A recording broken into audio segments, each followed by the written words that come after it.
Hey YouTube, you have Leonard here. Reading guys and gals, Kanojo mo Kanojo. We're on chapter number 87. I'm pretty hyped. I'm excited to see what's gonna happen here. As I said before during the last chapter reaction, Mirika is best girl. Mirika is MVP. She found a way to bring Naoya and Saki over to Shino, and now they're all going to come together. Mirika's not going to be there, of course, but they're going to finally have a long needed conversation. As I've said before, Shino is trying to shoulder everything on herself, but she's stuck between two different places: her love for Naoya and her care for Saki and love for her as a friend, and therefore she doesn't know what to do. She's conflicted, and she can't bring herself necessarily to just throw away Naoya completely and her memories and everything, because that'd be shallow. Her affection for him is very, very deep from what we saw during the last chapter. But again, the question is, will she indeed tell Saki? And I think the bigger question is less about her telling Saki.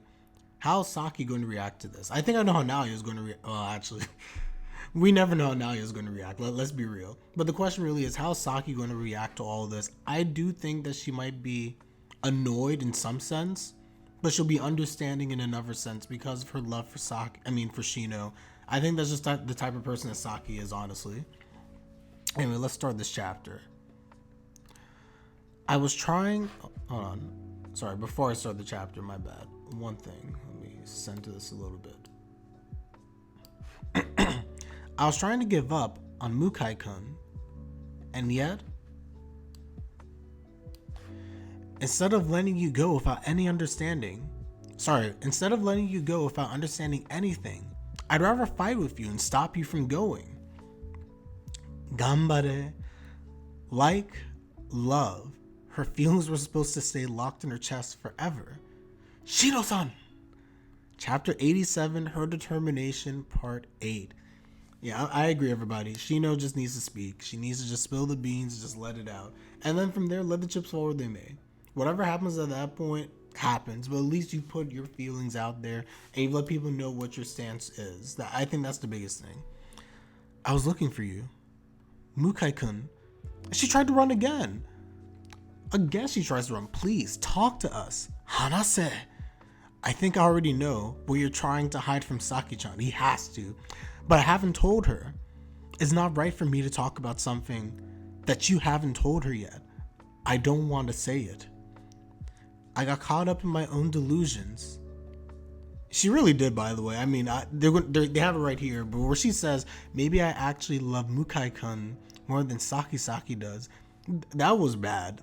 To me, that was all-time low for Shino's character. Not in a bad way, by the way, but that was a low for Shino's character. Because I'm like, Saki's supposed to be your friend. This is really how you're going to conclude it. It's one thing if you do indeed just love him and stuff like that. But for you to also assert, even though I know as readers I've asserted this as well, how much does Saki truly care about Naoya? But Shino, you should not have assumed that. That was wrong. And made a huge mistake. I never should have done that. Shino, Saki-chan, Shino-san is holding back a lot for your sake. Transfer to the one that's close to your house.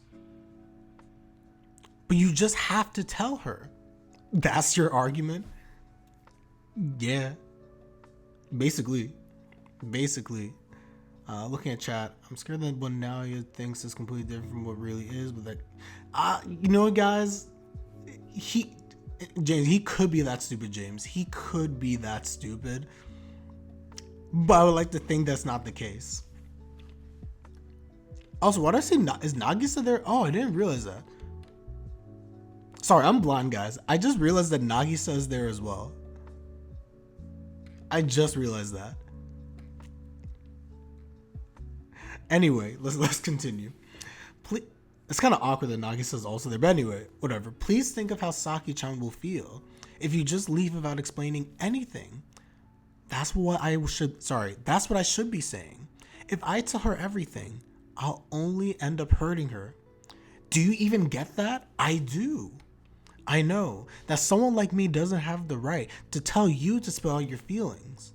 I know it'll cause problems, but I don't want things to stay as they are. To begin with, If I were someone who only did things that were right, oh gosh, I wouldn't have asked Saki-chan if it was okay to start two-timing in the first place. Sono tori. That is correct, yeah. Why are you doing this? Shino-san, by fighting with Saki-chan just now, you must have realized how much she thinks of you. Right? We're friends, aren't we? The reason you don't want to tell her is because you care for her, don't you? I don't want to see you break apart like this. I don't think two people who care for each other this much will lose everything they had built up so far just from knowing the truth. Good job, Naoya. See, this is one of those moments where, again, like, Naoya is the main character. I mean, he has his moments of just being, but Naoya's a good guy. Let's be real. Naoya's a very, very good guy. Solid. And he's just speaking nothing but facts here. I completely agree, guys. I completely agree. Demo, no matter what happens after you tell her, I swear that'll help you. So please, tell us. Tell us what you've always been hiding. What you were about to say last night. Here we go. This won't end until you say it. I won't let it. Me, Saki-chan, and even you yourself. You need to tell us why you're still holding on to that ribbon. Yo.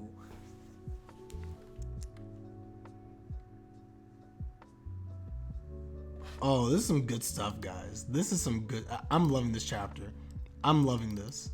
I'm loving this. Let's be real. Now you're speaking nothing but facts right now. Oh, I'm looking at chat. I don't think there's a single panel in this manga of Naoya crying. Good point. That's actually a very good point. I can't think of any. I truly can't think of any panel or even the anime where I've seen Naoya necessarily crying. Like this, it goes to show you how earnest he is right now. And everything that Naoya is saying is complete, again, it's complete facts. But I love the way he says this. I'm going to read this one more time. He says, tell us what you've always been hiding, what you were about to say last night. This won't end until you say it. I won't let it. Me, Saki-chan, and even you yourself, that line, it's a combination of that line that even you yourself, you need to tell us why you're still holding on to that ribbon. Absolutely beautiful. Absolutely beautiful. Because again, the ribbon symbolizes her feelings for Naoya. And that's the one thing she cannot let go. She can delete pictures, she can delete her hope, but the feelings that she has had and continues to still have are things that she cannot just throw away.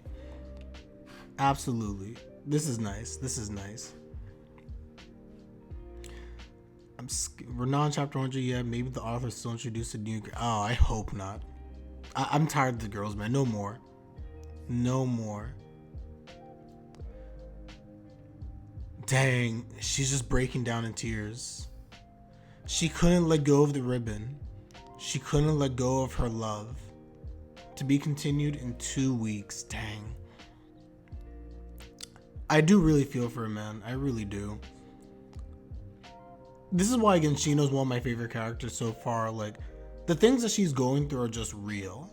It's absolutely real. And it just kind of hurts because I don't think any of us... How can I explain this? Let me think for a second. I think all of us can empathize to some degree where Shino's coming from. And I think sometimes with Saki and also with Nagisa, more so Saki, I'd argue, it's harder to relate to them at times because of the situation. But Midika's situation is one that we can kind of understand. But Shino in particular, Shino's the most relatable character, I'd argue, in the series. And therefore it hurts to see her going through this because you know she's struggling. She's struggling with all the stuff that's happening. But now you said it best, everybody. You yourself, you owe this to you yourself to speak the truth. And also what he said earlier in the chapter, your feelings, Shino, your feelings for Saki, the relationship the two of you have, is it really that fragile that it would fall apart just from the truth? It's something to think about. It's honestly something to think about. whether it's them or even us as the readers, I truly do believe that Saki and Shino are going to be fine even when the truth is revealed. The relationship dynamic might change a little bit, and I think that's inevitable, but I think it's for the better, because I do think that what Saki would want as her friend is for Shino to do what makes her happy, because she's literally made herself suffer for years upon years for the sake of Saki's happiness. So how can Saki, from her standpoint anyway, not allow Shino to at least try and live out her own happiness? I don't know. Interesting chapter nonetheless, but we're done here. This is a really good one. The last like 6, 7, 8, the whole her determination series of chapters have been great. I'm loving the Shino arc so much. This has been amazing. Anyway, everyone, let me know your thoughts in the comment section down below. Do you sympathize with Shino here? Do you feel for her? Likewise, also, we think about Saki. What do you think Saki's going to do here? Do you think she's going to forgive Shino when she does end up learning the truth? And also, now you're MVP now. Mitika MVP last chapter, now you're MVP of this chapter. Let's be real. So everyone, like the video once again, comment, subscribe, like my content, greatly appreciated. Follow me on Twitch where we do all of our live reactions. And with that, I'm Leonard and I'm out. Take care, everybody. Peace.